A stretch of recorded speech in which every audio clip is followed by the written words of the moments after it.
Hoje a live Você Tem Fome de Quê?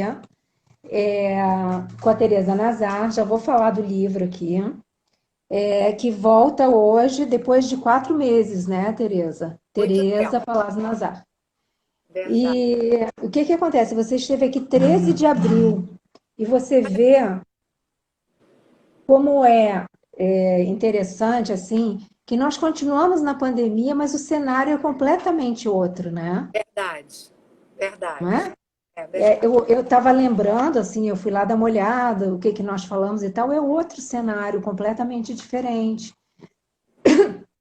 E também acho interessante que não só eu, só nós, só a escola, todas as pessoas estão trabalhando muito, Verdade. algumas até mais do que sempre, Eu né? acho que está todo mundo trabalhando mais do que sempre. Isso é um comentário, Exato. inclusive, dos meus pacientes, dos meus amigos, né? Não só os psicanalistas, mas, no geral, as pessoas estão trabalhando mais. E Verdade. pelo menos para mim, assim, uma produtividade muito maior, porque eu também trabalhava muito, mas eu não tinha essa produção que eu estou tendo Eu acho agora. que para fazer face a esse buraco desse real da pandemia. Só pode ser isso, Exato. porque eu acho que é até interessante a gente começar falando por aí, porque, na verdade, No buraco, né? exatamente, é isso que eu ia falar. É muito curioso que quando a gente sai do automático, que, na verdade, é uma certa alienação à vida Sim. cotidiana, à rotina, quando a gente sofre um baque como esse, né, onde todas as suas certezas são abaladas, como é importante você retomar alguma coisa que é bem primário em todo mundo, que é a questão discursiva, né?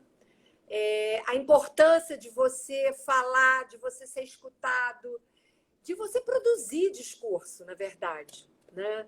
Eu acho que a, a proximidade com o real, isso os poetas nos dizem.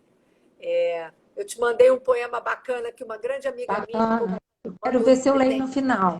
Isso. Eu fiquei pensando assim, gente, como que essa situação de, de confinamento, de proibição, né, do seu cotidiano, de uma quebra de rotina absoluta, eu diria, como isso angustia. E o buraco que a angústia escava na gente Uhum, faz com que a gente tenha que se mexer, né? uhum. E a gente começa se mexendo na palavra. É a mesma lógica da criança pequena, Pois que é, isso que eu ia falar. Assim, que eu vejo, não sei se eu sou muito óculos cor-de-rosa, mas assim, eu me vi obrigada a fazer descobertas num cenário muito conhecido, e fazendo inovações como uma criança, né? Assim, indo com mais curiosidade para as coisas, porque isso da rotina, né? A gente faz, repete, faz, repete. Então, entrou algo novo. tudo mudou. Você teve uma quebra, né, da Exato. cena que, de certo modo, estava montada para todo mundo. Né? A criança é aquela que está montando a sua cena. Pois Então, não é mesmo? Então, ela é é. curiosa por tudo. E a curiosidade da criança, como é que ela começa a conhecer o mundo? Através da boca. Tanto que o bebê morde para ver a consistência, o tamanho dos objetos. A criança abocanha o mundo, literalmente, para Uhum. conhecer, para adquirir algum saber sobre isso que o cerca. E que vamos combinar que o invade o tempo todo. Para começar, o seio ou o bico da mamadeira, que, a despeito das suas necessidades, o invade, corporalmente falando. Né? Então, a resposta em retorno a essa invasão que vem do outro, que vem do mundo, na verdade, o grito. A palavra que a criança emite né, em direção a esse mundo, a esse desconhecido, por angústia, né? Isso está lá no projeto do E Freud, você, da psicologia. eu recortei algumas coisas do livro, né? Que eu acabei não falando ainda, que é Você Tem Fome de Quê? E para quem quer conhecer ou já trabalha com as questões de transtornos alimentares, eu recomendo fortemente esse livro. Eu li em pouquíssimo tempo, porque ele é de uma leitura fácil. A teoria, para quem já tem alguns bons passinhos, ela tá bem simples. Eu até fiquei achando que talvez não fosse, eu achei bem simples a linguagem. E É os porque o outro casos estava muito clínicos. complexo, o outro livro. Então, esse eu me penitenciei tentando escrever para o público Eu me leigo. lembro de você contar quando você lançou, acho que foi 2012, né? Eu me Isso. lembro de você falar isso. E os casos clínicos são maravilhosos. E assim, isso que você está falando de abocanhar o seio, né? Um recorte que eu fiz aqui, Teresa Nazar nos diz que o primeiro alimento do homem não é o leite, mas o olhar e a voz que acolhem o bebê. Quando a mãe ampara seu filho no peito, ela lhe oferece um voto de existência em seu desejo. Ela tem que dar esse lugar a esse bebê no seu desejo e, com isso, apostar que ele se torne um sujeito. É Muito verdade. bacana. É Escrito verdade. de uma maneira muito bacana. Então, assim, eu, eu não quis me deter especificamente no livro. Eu não sei se isso acontece com todo mundo que escreve, mas isso acontece comigo. Falar nisso, eu vou te pedir outra caneca, porque meu neto deu um safanão na minha caneca e quebrou. Não acredito. Sim, se Por tiver enquanto alguma não tem. sobrando aí, eu vou querer. Essa caneca Por é enquanto maravilhosa. não tem, mas o Tá meu bom. marido prometeu que vai fazer uma nova leva e Ah, ele eu vou disse que te vai ser até pedir. mais bonita do que essa. Ele agora está comprometido aqui publicamente. Tá bom, tá bom. Mas então, eu não quis falar do livro, porque o que está no livro está no livro. Não quero me repetir, não quero ser redundante. Sim. Eu acho, Então, pode ir no seu caminho aí. exatamente, eu acho que, por exemplo, muitas coisas se passaram de lá para cá. Eu não posso deixar de dizer que eu tenho um filho que me ajuda muito, que é o Bruno Palazzo Nazar, que é Sim, especialista em distúrbios alimentares, tem um doutorado. maravilhoso ouvi-lo. Então, realmente, assim, a gente conversa bastante. É, eu, o que eu acho que seria importante falar, sobretudo para o público leigo, e a propósito da situação, porque a gente começou falando da situação de confinamento, eu tenho observado na clínica um aumento assim muito grande. Não vou falar, a angústia é óbvio, mas um aumento muito grande de duas situações curiosas. Algumas pessoas começaram a comer absurdamente, né? Assim, fazendo coisas que não faziam mais, inclusive. Doces, bolos, ou para a família Eu, mesmo. eu. E, então, tem esse movimento, que eu acho que é um pouco um movimento, essa questão do alimentar. É curioso, porque as pacientes anoréxicas, a grande maioria, elas são exímias cozinheiras. É curioso, ela cozinha para o outro. Ela se satisfaz alimentando o outro ou cuidando simplesmente do outro, né? O alimento é para o outro. E eu me pergunto se não só para tampar a boca desse outro, para esse outro não invadir, mas também é uma forma de contornar esse buraco real, né? Que ela carrega dentro dela, ou elas carregam dentro dela.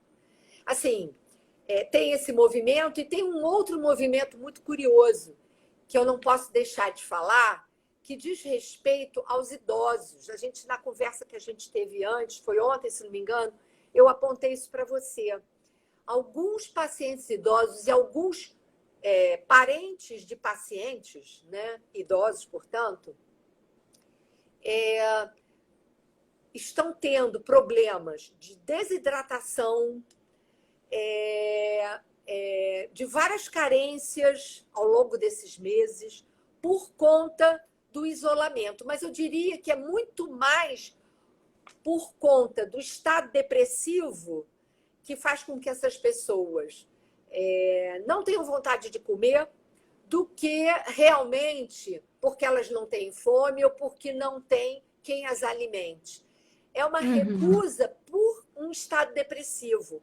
Então, vocês percebam como essa questão da alimentação não diz respeito só a concreto da comida, mas a todas as questões subjetivas que estão em torno do alimento. Por isso, você lembrou muito bem, o primeiro alimento são as palavras. O leite, ele vem em resposta a esse investimento do olhar e da voz do outro. O olhar, não o ver, o olhar enquanto esse endereçamento à criança que captura ou não a criança no desejo desse que dela cuida. Então, olhar e voz, o timbre da voz é fundamental. Uma voz metálica faz com que a criança queira se separar, não conecta, né? Uma voz melodiosa, uma voz onde há uma modificação, né, no tom, no timbre dessa voz, faz com que a criança se sinta acolhida e que tenha curiosidade de ir buscar esse lugar que a convoca, né? Então, assim... E você vê que isso da voz, né? Primeiro, voz e olhar, né? É preciso que a mãe fale, é preciso que a mãe olhe, mas ela não pode fazer isso demais. Exatamente. Né? Ela não Em pode excesso. tornar a criança uma resposta absoluta para a sua angústia. Não é mesmo? Preenchimento de tudo. Exato. E tanto é que essa linguagem, a gente sempre fala da linguagem materna, mas a gente sabe que hoje existem novas configurações familiares. Na verdade, é aquele que... Eu tenho um paciente que ele é uma graça de pessoa, ele se ocupa muito da filha. E ele fala isso, que ele é um pouco mãe, mas é um pouco paciente. Isso. Ou seja, que os homens também podem ocupar essa função da maternagem. E tudo vai passar por esse manhês, que a gente chama de manhês, que é essa modulação, essa mudança de ritmo na voz daquele que se endereça ao bebê. Não só na hora de alimentar comida, mas quando está com essa criança, o modo como pensa essa criança, né? Então, tudo isso, na verdade, cria esse universo muito específico, simbólico, imaginário, né? Que antecipa, na verdade, esse bebê que ainda é um infant, ou seja, ainda não fala, no lugar da fala. O que é fundamental é isso. É a gente poder entender que o alimento, para toda e qualquer pessoa, passa pelos afetos enigmáticos. Por isso que eu estava falando dos idosos... Comida não é só comida, né? Exatamente. Como diz a música. Como diz a música. Isso. Tem que dizer de quem? É dos Titãs, não é isso? Titãs. Dos Titãs. Exatamente. Eu até faço uma citação no início do meu livro, eu acho que eu aponto alguma coisa, que essa música é dos Titãs, de fato. Sim, tem aqui um trecho dela. Porque quando eu pensei esse título, eu não tinha pensado na música. Você vê o que é o inconsciente. Depois eu me lembrei. Falei, de onde eu tirei essa história de você tem fome de quê? É da música dos Titãs. E depois eu até soube que tem um outro livro que foi lançado bem depois do meu, com o mesmo título, mas anyway. Sim. Eu não sou dona dos significantes, né? Mas você sabe que o livro que eu encontrei com o mesmo título é daquele, acho que é um guru indiano, Deepak Chopra. É o título igual ao seu, porque quando eu fui procurar esse título também. Ah, é? Depois do meu livro lançado. Mas, gente, isso está no mundo, os significantes estão no mundo. É óbvio, né, que não sou só eu que me interrogo sobre o que é ter fome. Com certeza. Tem N pessoas que se ocupam desse campo. Mas, Sim, enfim, eu lógico. queria, assim, poder trazer para vocês, que eu estou preocupada, um pouquinho preocupada com o tempo, Helena. E eu Mas eu não estou de queria. olho aqui. Então, eu não queria deixar de trazer algumas reflexões que não estão necessariamente no livro. Eu vou tentar falar assim, o mais rápido possível, porque eu acho que é importante dar esses dados que não são necessariamente teoria, mas que me fizeram teorizar a clínica e esse momento que a gente está passando, né? A primeira coisa que eu acho que é importante dizer é que os transtornos alimentares, eles se tornaram de fato um problema de saúde muito sério, né? Saúde física e mental. E por isso a gente precisaria ter, e não tem de fato, políticas públicas dirigidas a essa questão. Por que eu estou dizendo isso? Porque um grande segmento da população, não só o problema da alimentação, não é um problema só de quem tem condições ou só de quem não tem condições. Eu diria que quem não tem condições. Travou. Eu também estou travada? Oi, Helena. Eu vou tirar os comentários. Olha só, eu vou tirar os comentários e a gente abre uns 15 minutos antes. Eu estou adorando os comentários, mas infelizmente não é possível, porque senão começa a travar. Tá bom, tá bom. Então, deixa eu só seguir Tá? meu raciocínio. Então, Tá. hoje a gente percebe que as pessoas de baixa renda fazem uma escolha de alimentos extremamente danosa, porque são alimentos que não têm qualidade do ponto de vista nutricional, não nutrem, né? Só matam a dita fome da necessidade. E também tem a ver com a questão da angústia, porque muitas vezes a escolha do alimento não passa, eu diria que uma boa parte da população é assim, não pensa, né, na questão nutricional, e sim na questão da satisfação, que a gente em psicanálise chama pulsional. Ou seja, a escolha de certos alimentos tem a ver com questões absolutamente psíquicas.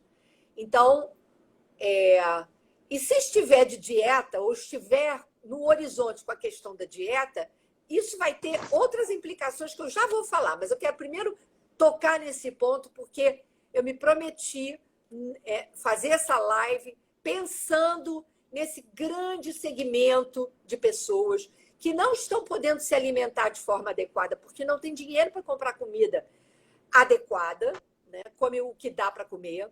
Quem anda na rua, e eu ando bastante, claro que agora eu tenho voltado já a caminhar e olhar para o que está no meu entorno, mais do que nunca.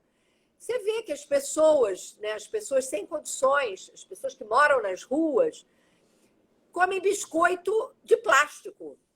Não é nem biscoito de qualidade, é Xizitos, essas porcarias. Eu aqui vou fazer uma Cheetos. exatamente, uma propaganda contrária ao que se vê muitas vezes na televisão. Mas o ponto crucial dessa questão é que muitos jovens, seja de baixa renda, seja de uma condição um pouquinho melhor, nos institutos, por exemplo, no IED, que é ligado a um hospital público, o Instituto de Endocrinologia do Rio de Janeiro, as pessoas que estão na fila de espera para internação, para a questão de anorexia, eu não sei como está exatamente nesse momento por conta da pandemia, mas até dezembro do ano passado, muitas anoréxicas estavam morrendo na fila de espera. Então, nós temos graves problemas ligados à questão da nutrição. E não é só, volto a chamar a atenção, a questão da comida. O que está em torno da comida, que são as questões emocionais. Então, a gente estava falando da constituição subjetiva, né? E na década de 50, a Sociedade de Psiquiatria, não era nem de psicanálise, a Sociedade de Psiquiatria nos Estados Unidos fez um estudo sobre os familiares das pacientes, sobretudo mulheres, né? E descobriram que o problema maior e que provocava uma reincidência tanto da anorexia e da bulimia, até porque é importante dizer isso, na maioria das vezes você não tem uma anoréxica pura ou uma bulímica pura. Você tem uma alternância dessas duas coisas. Sim. E para piorar o cenário, né, hoje nós temos uma... Foi até a Emília Veron que escreveu um capítulo desse livro que me trouxe esse dado, e eu fui estudar isso porque eu não conhecia. Nós temos hoje um outro segmento de distúrbio alimentar mais comum dos rapazes do que nas moças, mas as moças também, que se chama vigorexia, que é o uso indiscriminado de anabolizantes, de aminoácidos e tudo mais, e mesmo de alimentos, por exemplo, comer diariamente 20 claras, porque sabe-se que a proteína da clara, a albumina, ela tira a fome, etc, etc. Então, há um desequilíbrio, quer dizer, você come determinados alimentos para alcançar determinados objetivos, mas isso não significa de que você globalmente estará nutrido. E isso é um problema muito sério, né? Então, eu estava falando, na década de 50, o que eles descobriram é que não dá para você tratar o paciente com distúrbio alimentar sem você se ocupar e ocupar profundamente do entorno, ou seja, da família, dos colegas, né? Às vezes na escola, às vezes no trabalho, porque tem problema de bullying, de assédio. Todas essas coisas perturbam, né? Digamos assim, o estado emocional, né? O impulso de todo e qualquer sujeito de se alimentar de forma adequada. É muito curioso porque a pulsão primária, né, a mais fundamental da criança, no sentido como resposta a olhar e voz, que são os primeiros objetos que participam da constituição subjetiva, a primeira resposta é o grito, é o alimentar-se da voz do outro, se deixar alimentar. Então, muito precocemente, cada vez mais precocemente, encontram-se distúrbios alimentares em crianças muito pequenas.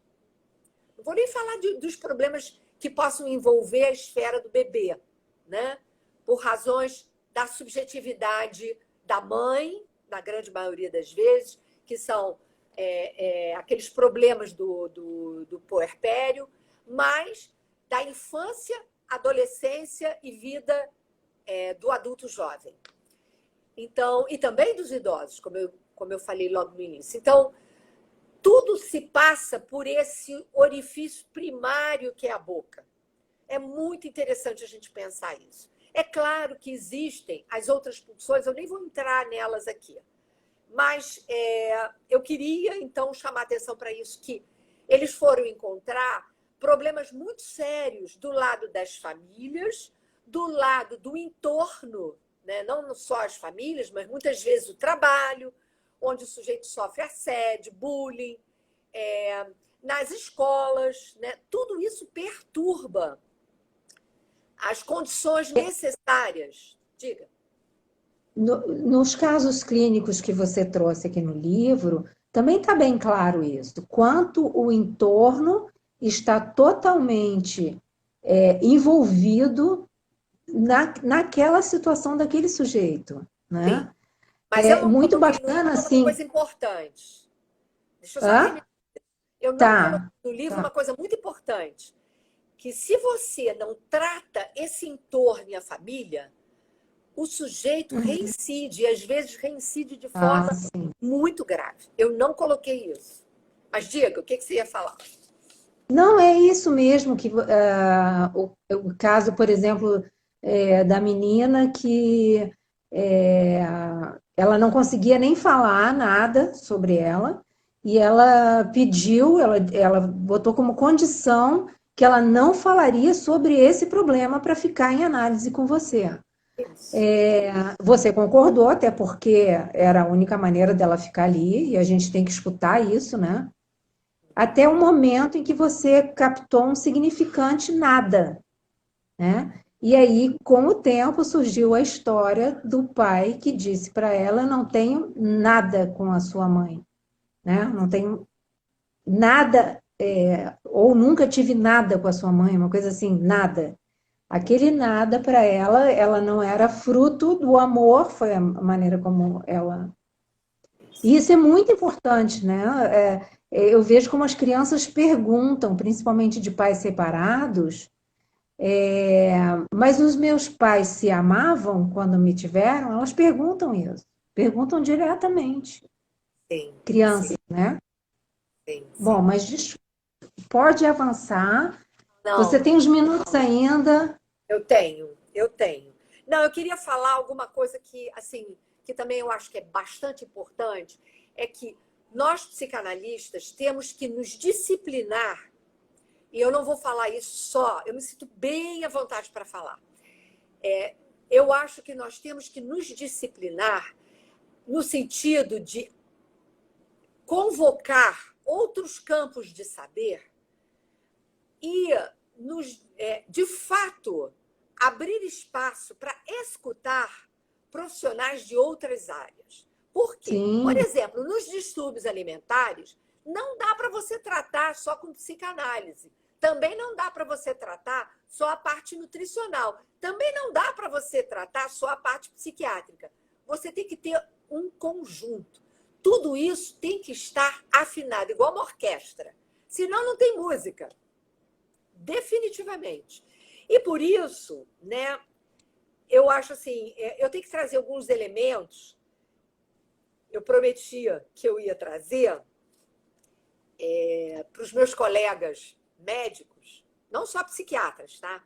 Médicos, esses dados que eu acho que são importantes.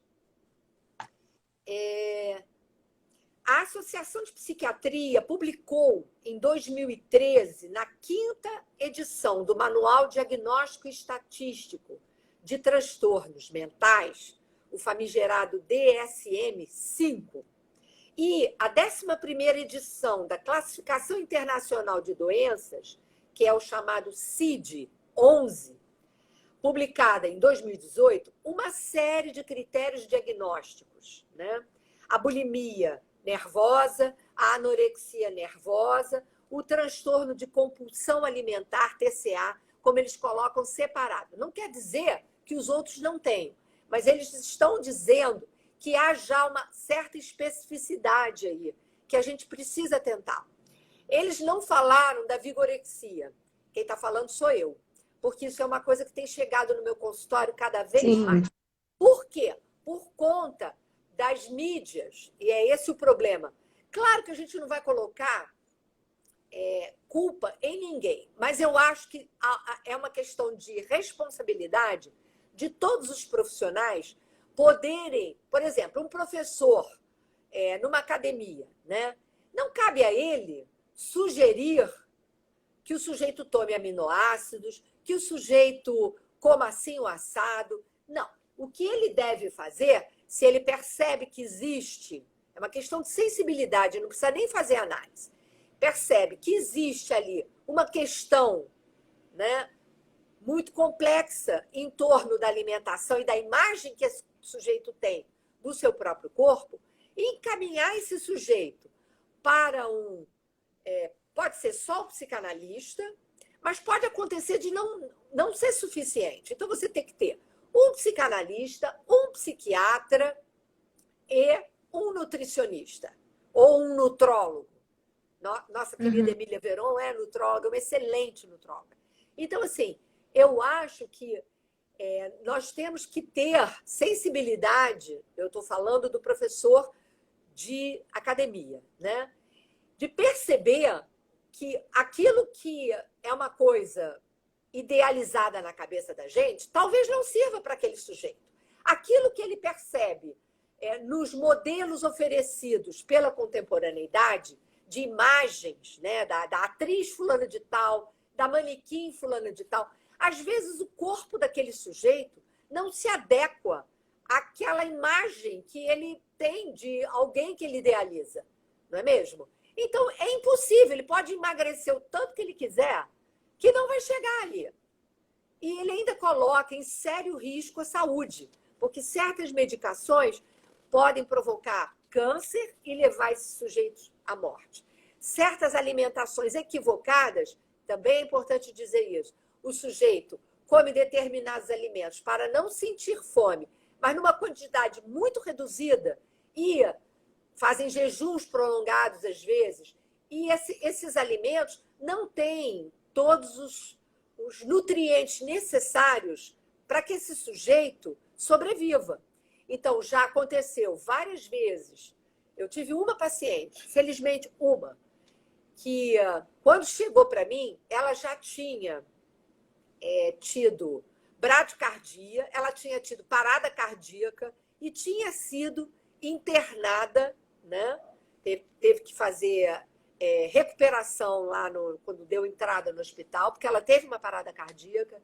Em suma, é tão complexa essa problemática da alimentação, né, que, enfim. Eu queria só trazer... Eu ainda tenho tempo para falar um pouquinho de psicanálise? Tem um pouquinho, tem. Rapidinho. Então, eu queria dizer que os transtornos alimentares são, na verdade, uma espécie de espelho do entorno do sujeito. Seja a família, seja disfunções na relação desse sujeito com o seu ambiente de trabalho ou na escola, enfim. Não se trata, então, de culpabilizar quem quer que seja, mas compreender que o primeiro e o mais importante alimento é a palavra e a compreensão, o afeto que você coloca na sua relação com estes sujeitos, né? Porque a palavra, onde ela não circula ou onde ela não acontece de modo adequado, ela faz calar o desejo desses sujeitos. E ela leva a fantasias destrutivas em relação a si e em relação ao outro, porque às vezes o sujeito quer se destruir para destruir o outro. Entendeu? Sim. É uma resposta, né? Exatamente. É uma resposta. Então, aí, só deixa eu te interromper, porque a Paula Fernanda, antes da gente tirar os comentários, ela disse assim, tive a oportunidade de trabalhar com nutricionistas na saúde pública em grupos de mães e bebês. Aí ela pergunta, o que nutre? E eu vejo nessa sua fala de agora uma resposta a isso, né? Que o que nutre é a palavra. Isso. É isso de poder dar um lugar no seu desejo para aquela criança. Isso. Porque quando... Por isso que eu quis falar agora. Insiste muito que o sujeito tem que comer, tem que comer, e fica fiscalizando muito, essa família impede que o sujeito tenha vontade de comer, simples assim. Porque, na verdade, a única forma que esse sujeito tem de preservar um espaço de desejo dele para si é não respondendo a essa demanda, por exemplo. Né? Sim. Então, comer nada, essa afirmação, aliás, bem lacaniana, diz respeito ao fato de que muitos pacientes precisam estabelecer esse espaço vazio interno, concretamente. Por exemplo, não comendo, né? Ou comendo demais na bulimia e depois esvaziando, provocando, né, esse espaço. Nem vou entrar na questão do objetuar, porque eu sei que tem muita gente aqui que eu convidei que é fora completamente do nosso campo, mas eu acho que se entender isso, está de bom tamanho. Já está ótimo. Acabou? Acabou meu Não, não, eu falei que já está ótimo se entender isso. Eu só vou, daqui a 1 minuto, ligar aqui para a gente começar as perguntas. Tá bom, então vamos lá. Então, essa ideia de constituir esse buraco interno, né? Porque, primeiro, tem dificuldade em simbolizar esse espaço que o separa do outro, né? Seja porque ele é portador, às vezes, tem uma questão grave de uma psicose, ou porque, pura e simplesmente, ele quer construir o seu mundo de desejo, sem a interferência do outro. Ele quer fazer escolhas, não é mesmo? Sim. Então, a gente pode dizer que todas essas patologias, né, são patologias da adicção. Seja para dentro, seja para botar para fora.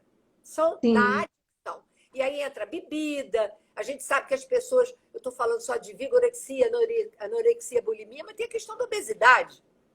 Né? Muitas vezes ligada a uma melancolia profunda, de não se sentir tendo lugar. Porque isso é legal da gente falar também.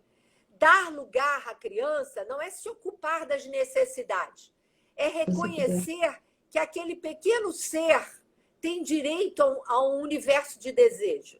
E que, portanto, o que é bom para mim não obrigatoriamente é bom para ele. O que não pode faltar é esse olhar.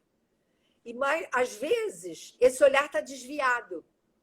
E a criança, muito precocemente, ela saca, porque como ela está ligada para abocanhar esse mundo todo que ela tem, né, no seu entorno, ela percebe isso. Ela percebe que esse outro está ali para cuidar das suas necessidades, mas não porque tem um investimento ali de desejo a partir da sua própria falta. Né? A gente se angustia porque a gente não sabe o que a criança quer, mas a gente inventa que ela quer aquilo que a gente está dizendo.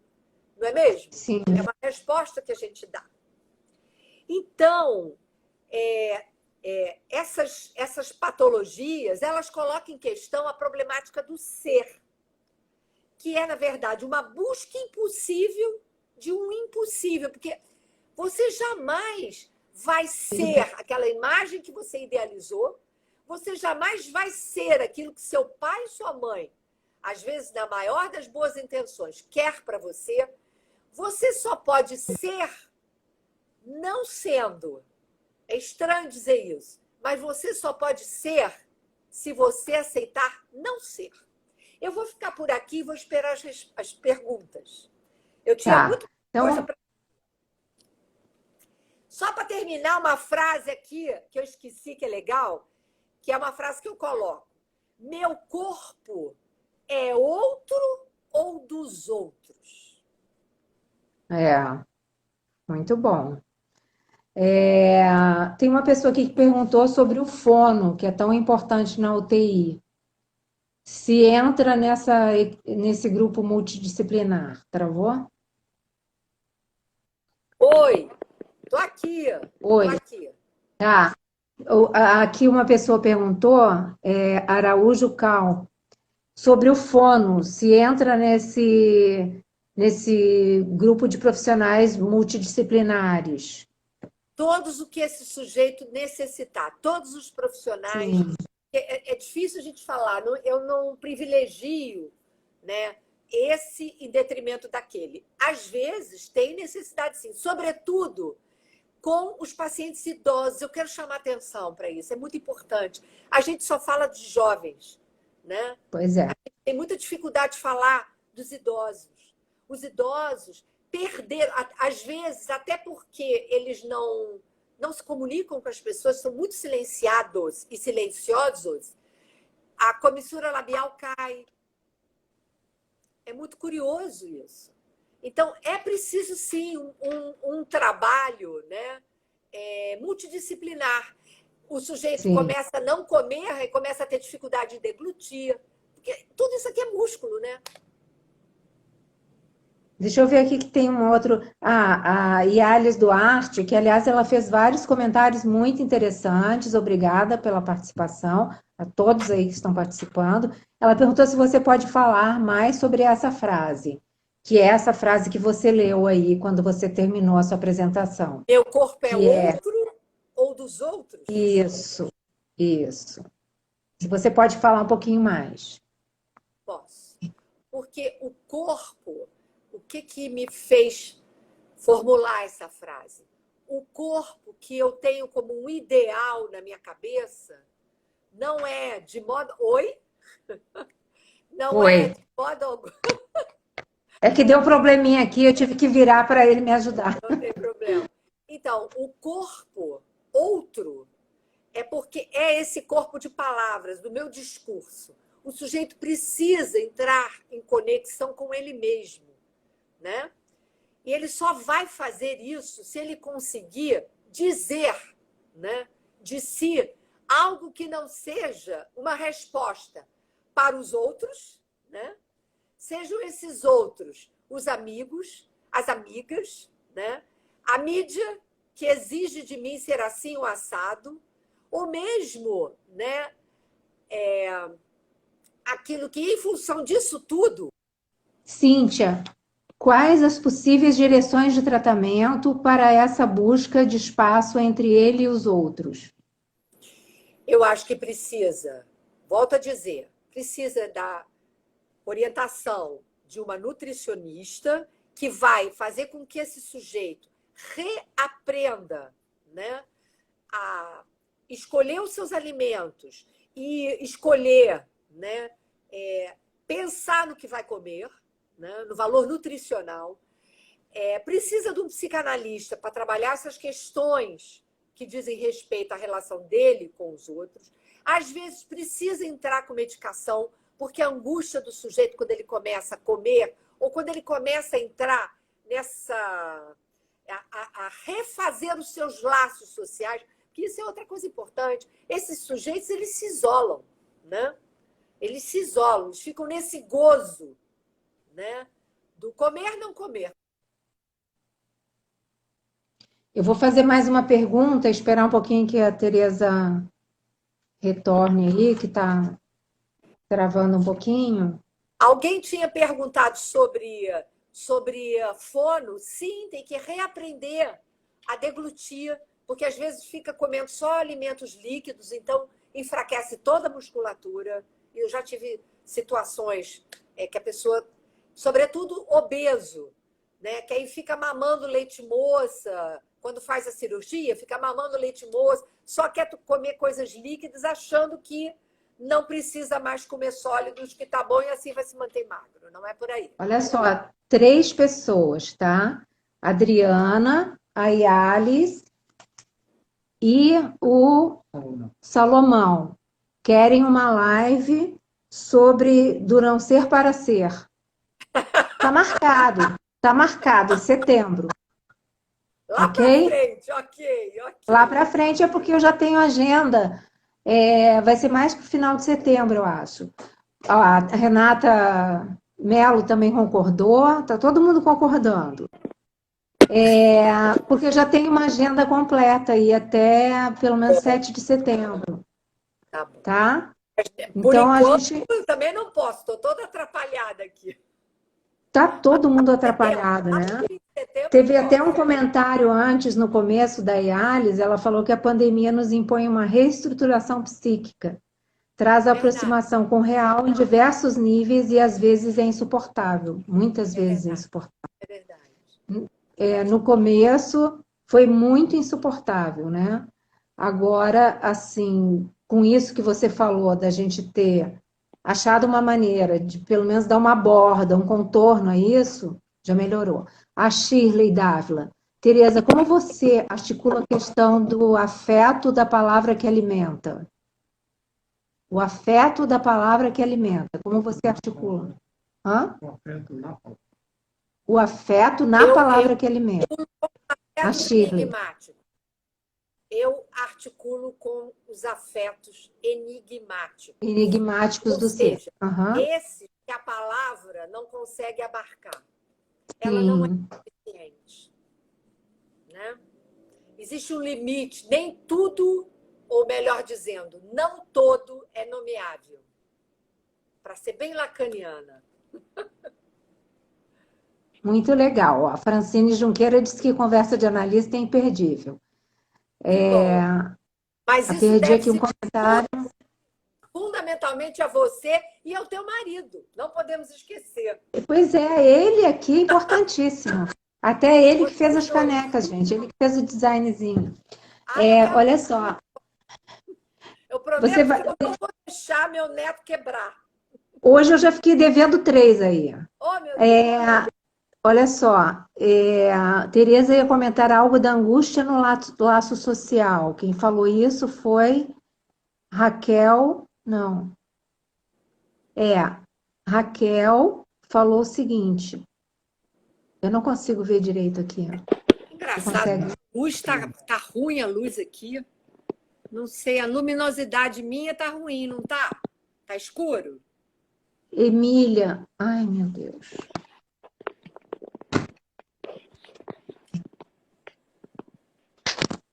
Oi. Eu e a Tereza sumimos agora.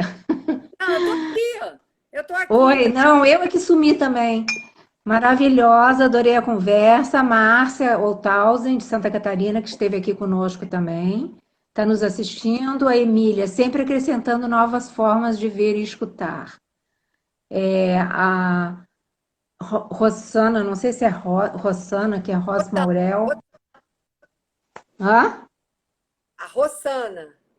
Rossana, ela disse que. Peraí, eu perco toda hora. A luz Eu tá consigo. fraca para mim. Ela disse que quer também outra live. Bom, gente, eu acho que a gente pode dar por encerrado. Vou tentar aqui ler a poesia, vamos ver se dá tempo. Eu tenho que ficar atenta para não perder Você aí. tem 6 minutos. 6 minutos. Gente, tem muita programação hoje na escola, tá? Eu não vou ficar dizendo. E a semana que vem, Conversas de Analista vai trazer uma surpresinha, tá? Fiquem de olho. Receita caseira. Cada receita tem segredos, alquimias, que um livro mágico guardou secretamente. No mesmo cofre, na artimanha das palavras, mora um mistério que se apura, se pressente. Deitar ao molho por um tempo, marinando, roubando o gosto dos temperos entranhados, depois dourar em fogo alto enquanto sela, deixando o aroma pelo ar impregnado. Acrescentar cada porção, provar de novo, ir misturando devagar ervas, sementes. Cuidar que a chama se mantenha em fogo brando, o quanto torne suculenta lentamente. Minha receita põe sabores nas palavras, ferve emoções, atiça intentos, condimenta. Acende cheiros, recendendo nos poemas, fartando aos poucos essa fome que sustenta. Flávia de Queiroz, foi a Tereza Nazar que trouxe. A Flávia, eu acho que te mandou quando viu o tema que você ia falar hoje, não é isso? Foi a Romana que mandou. Isso aí é Romana. de um poeta, Flávio, que é mineiro. Aqui está Flávia de Queiroz, é Flávio? Eu acho que é Flávio. Foi a minha amiga Romana que mandou para mim. Eu adorei, maravilhoso. Gente, o que não foi possível perguntar, se quiserem, mandem pelo direct aqui da escola ou para o meu Instagram, tanto faz. Tudo que for possível a gente vai responder. E segunda-feira aqui, 16 horas. Beijos. Tereza, brigadíssimo. Foi maravilhoso, maravilhoso. Amei. Tchau, tchau. Beijos. Tchau.